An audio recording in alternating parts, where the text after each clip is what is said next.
ફરજ પાલન સત્ય ઘટના.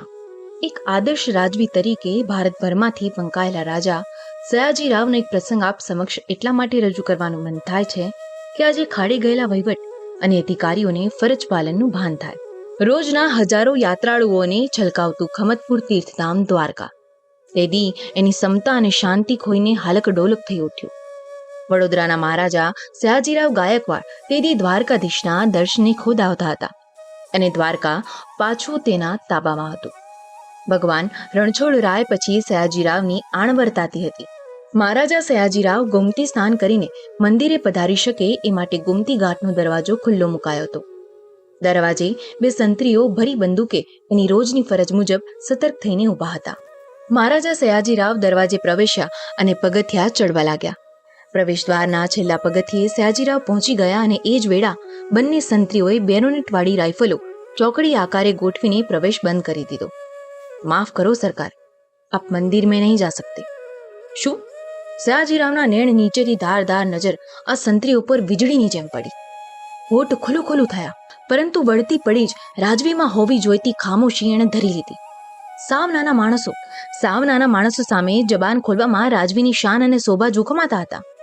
સયાજીરાવે હોઠ બંધ કર્યા, પડ રહીને પોતાના એડીસી સામે સૂચક આંખ માંડી. કોણ છે એ બદમાશો? વહીવટદારનો અવાજ ભડકો થયો. બુદ્ધિ તો એ મૂર્ખાઓને નથી, પણ કાન અને આંખ પણ એને ગુમાવ્યા છે. વડોદરાના મહારાજા સયાજીરાવ દ્વારકાધીશના દર્શને આવ્યા છે તે વાત આખું દ્વારકા જાણે છે, અને આ બુદ્ધો અજાણ છે. એને ફાંસીએ લટકાવી દો. ગાયકવાડી અમલદારોની જવાનો વેણ કવેણની ધાણી ફોડી ઉઠી. કોની અણઆવડત ક્યાં છે એના મૂળ દેખવાના હતા. જોઈએ શું થાય છે. લ્યા પહેરે ગીરો વહીવટદાર પેલાની દાઢીસો સુધી આગબ ભૂલો થઈને ધસી ગયો. તમારી અક્કલ ક્યાં ગઈ છે? તમને ખબર નથી? હે બોલો. માલુમ હે સરકાર, પઠાણો કશાય ગભરાટ વગર બોલી ઉઠ્યા. તો પછી રસ્તામાંથી હટી જાઓ. મહારાજાને મંદિરમાં જવાનું છે. વો બાત નહીં બનેગી સાબ. હે શું કીધું?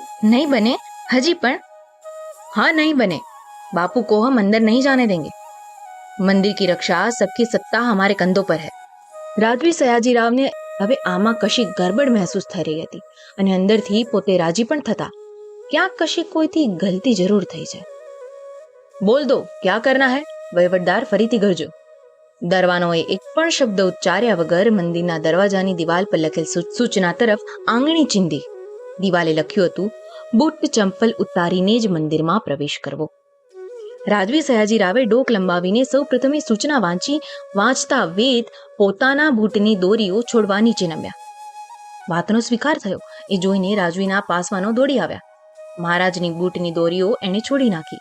ખુલ્લા પગે રાજવીએ પ્રથમ ડગલું આગળ મૂક્યું ત્યારે પેલા ચોકીદારોએ બેરોનેટવાળી રાઇફલો હટાવી દીધી અને અદબ સાથે સલામ ભરી અને સેંકડો અમલદારી બૂટની દોરીઓ છોડીને અડવાણા પગે મંદિરમાં પ્રવેશ્યા. સયાજીરાવે સ્વસ્થ અને પ્રસન્ન ચિત્તે દ્વારકાધીશના દર્શન કર્યા. પ્રવેશ દ્વાર ઉપરની સૂચના એ કાયદો આજ ગાયકવાડ સરકારના હાથમાં હતો અને હાથ ખુદ હાજર હતા. સાંજ ઢળી જતા સયાજીરાવ તરફથી કશો જ પ્રતિભાવ ન સંભળાયો. છેવટે કોઈએ યાદ અપાવ્યું ત્યારે રાજવીએ જાણવા ચાહ્યું કે સંત્રીઓની પાડી ક્યારે પૂરી થાય છે. એની ફરજ પૂરી થાય ત્યારે બંનેને તાકીદથી અહીં હાજર કરો. સયાજીરાવ બોલ્યા. બંને સંત્રીઓ અદબભેર સયાજીરાવ સામે ઉભા રહ્યા. મહારાજે વેદક નજરથી પ્રથમ બંનેને જોયા, પણ બંનેની આંખમાં ફરજ પાલનનો વિશ્વાસ ચમકતો હતો. શું નામ તમારું જમાદાર? સયાજીરાવે પહેલા નંબરને પૂછ્યું. મારું નામ અકબર ખાં બાપુ. અને તમારું? બીજાને પણ એ જ પ્રશ્ન. છોટે ખાં. મહારાજાએ ઈશારાથી દિવાનને બોલાવ્યા. બંનેની જાણે કતલ થવાની ઘડીઓ હવે સૌ ગણતા હતા. નોકરી તો ગઈ જ, પણ દ્વારકાથી જ કાળા પાણી ભેગા થશે. બુડતલો ભેરા કામ થશે.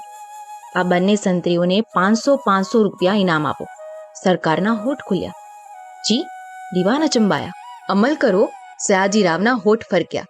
અને સાંભળો, સુબાને અને વહીવટદારને 2 વર્ષ માટે નીચી પાયરીએ ઉતારી દો. આખા કાફલાના માથાનું માપ લઈને સૌની માથે સાગમટે જાણે વીજળી પડી. ફાટી રહેલી આંખો જાણે સયાજીરાવને પૂછતી હતી, શા માટે બાપુ?